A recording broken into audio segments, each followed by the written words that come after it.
Education was critical in shaping Jose Rizal's character, and from 1877 to 1882, he spent his adolescence and formative years at the University of Santo Tomas. In this video, we will explore his life as a student, his writings, his activism, and the women he loved. We'll also explore how his experiences transformed him into the man that would later become the national hero of the Philippines. Rizal's first teacher was his mother, who taught him to read and write. He then moved to a local school in Laguna, run by Justiniano Aquino Cruz, where he learned more about Latin and Spanish. But eventually it became clear he needed to move to Manila and a bigger school. He entered the Ateneo Municipal de Manila. In 1877, 9 out of 12 students graduated with the highest honors. One of them was Jose Rizal. Upon leaving high school and seeking a more advanced education, he chose to attend the largest and most prestigious school in Manila at the time, the University of Santo Tomas. The official name of UST is the Pontifical and Royal University of Santo Tomas, Manila. It was founded on April 28, 1611, and named after the great Dominican theologian Saint Thomas Aquinas.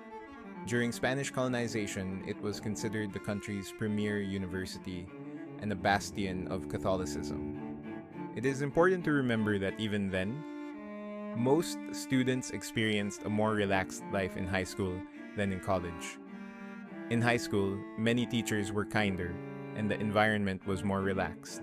This is why for many students, including Jose Rizal, high school was more pleasant compared to college. College is different as students are trained to be more independent, and rules are generally stricter. In 1877, Rizal enrolled in the university for the preparatory course for theology and law.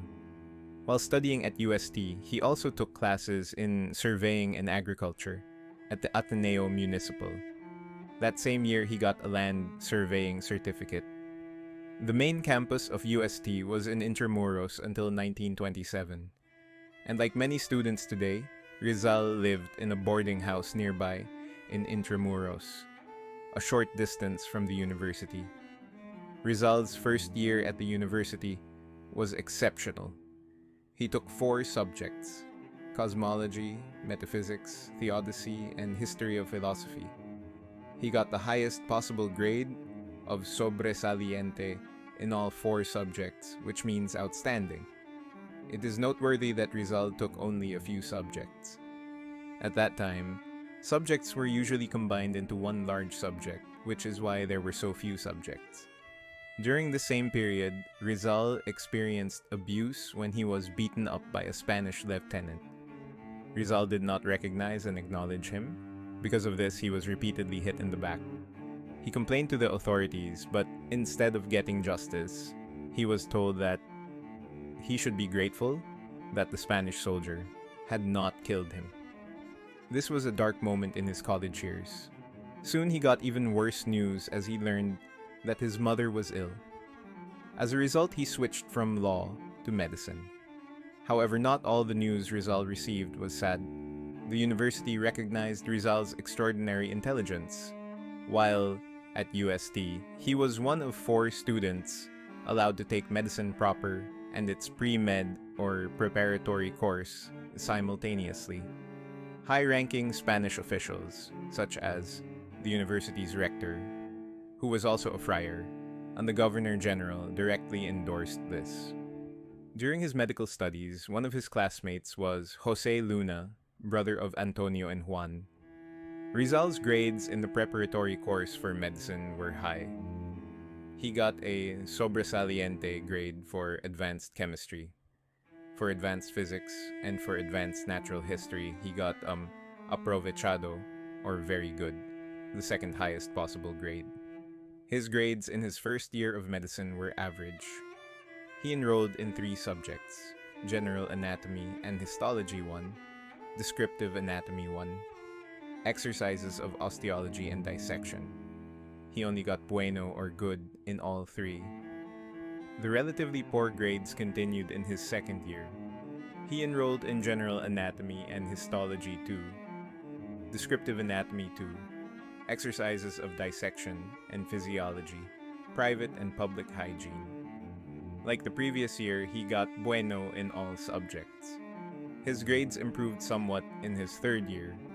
For therapeutics, medical matter, and art of prescribing, he got sobresaliente.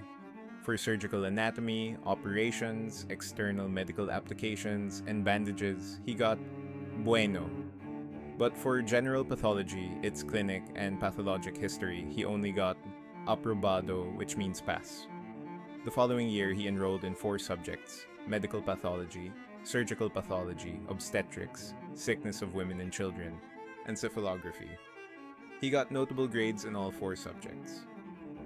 By his 4th and final year at UST Medical School, only 7 of the original 24 students remained. He finished the year in 2nd place behind fellow Filipino Cornelio Mapa of Iloilo. Filipinos also took 3rd and 4th places, while the remaining 3 were all Spaniards. This meant that Filipinos totally outclassed their Spanish counterparts in class. In total, Jose Rizal studied 21 subjects at the university.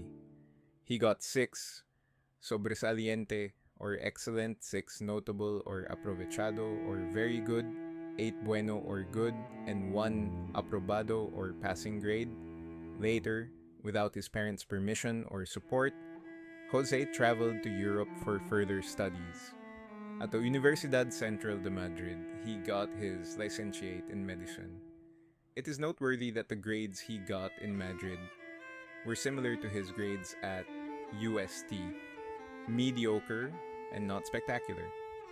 In 1887, he completed his specialization in ophthalmology in Heidelberg, Germany. While at UST, Rizal devoted his time to more than just studies.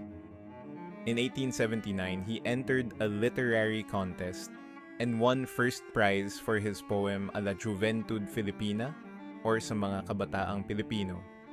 This is one of Rizal's earliest calls for Filipino nationalism. It was for the Filipino youth whom he described as the hope of the motherland. The following year, he wrote an allegorical play that also won first prize in the same contest. The play is El Consejo de los Dioses, or The Council of the Gods. It depicts the Olympian gods discussing Western literary standards. Around 1880, he also wrote a zarzuela, Junto al Pasig. He wrote this as a favor to the Jesuits from the Ateneo, who asked him to write it in honor of the Feast of the Immaculate Conception. Later, he also wrote the Spanish sonnet of Filipinas, or For the Philippines. National artist Nick Joaquin later translated it into English.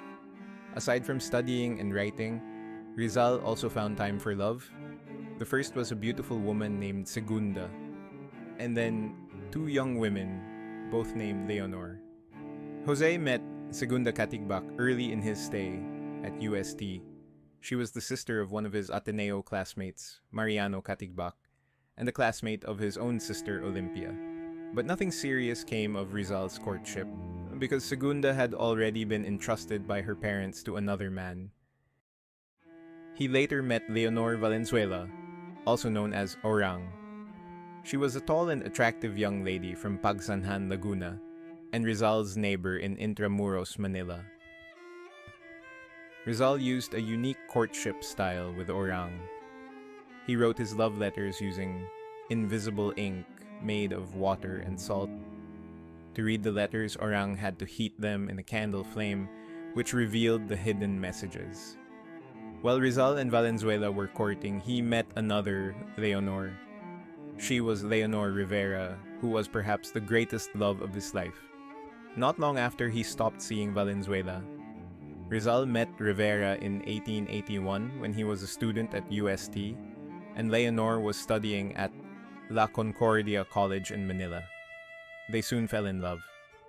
Both families disapproved of their relationship, perhaps because they were distant cousins. The two began using secret codes in their letters to hide their relationship.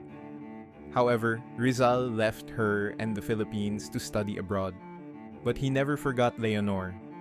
She was the basis for the character Maria Clara in his novel Noli Me Tangere. He had hoped to continue the romance, but Leonor's parents also intercepted and hid Rizal's letters to her from abroad. When he returned to the Philippines in 1887, even his own father forbade him from seeing Leonor. Because of the novel, the Spaniards were angry with Rizal and feared that the Rivera family would be put in danger.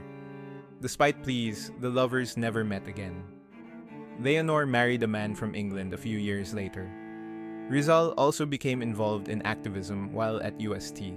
There was tension between Spanish and Filipino students, which sometimes became violent. Rizal was involved in several fights. The Spanish called the Filipinos Indios Chongo. The Filipinos returned the insult by calling them Spanish Bangus. In one of these fights in Escolta, Rizal was wounded in the head. His friends took him to Casa Tomasina, a boarding house. Here, Leonor Rivera treated his wounds. In 1880, Rizal founded a secret society called Compañerismo, or Compañerismo de Jehu. He was president while his cousin, Galicano Apacible, was secretary. According to Apacible, the organization promoted civic and patriotic education among its members and mutual protection and support. Apacible later founded La Solidaridad. Rizal's life in Santo Tomas was colorful, a mix of success and tragedy. He gained recognition for his writing. As a Tomasian, he also found love and suffered heartbreak. His ability and courage as a leader were also recognized. Although the university recognized his talent, he also allegedly suffered discrimination from some of his professors and fellow students. Filipino students were often considered inferior to their Spanish counterparts. However, this was not unique to the university. This was the situation in the Philippines at that time. Most Spaniards treated Filipinos as an inferior race. This was true for the academe, the clergy, public service, and more. He later said that he did not agree with the traditional and dogmatic approach to teaching at UST, especially when compared to the more modern methods in Europe. These may have contributed to his mostly average academic performance. Furthermore, his family also had financial problems that troubled him, which may have impacted his studies. Overall, we can say that Rizal's stay in the university had a profound impact on his life. His experiences at UST, good or bad, shaped his character and heroism. Thanks for watching. In your opinion, how did UST shape Jose Rizal? Share your thoughts in the comments below. Don't forget to like, share, and subscribe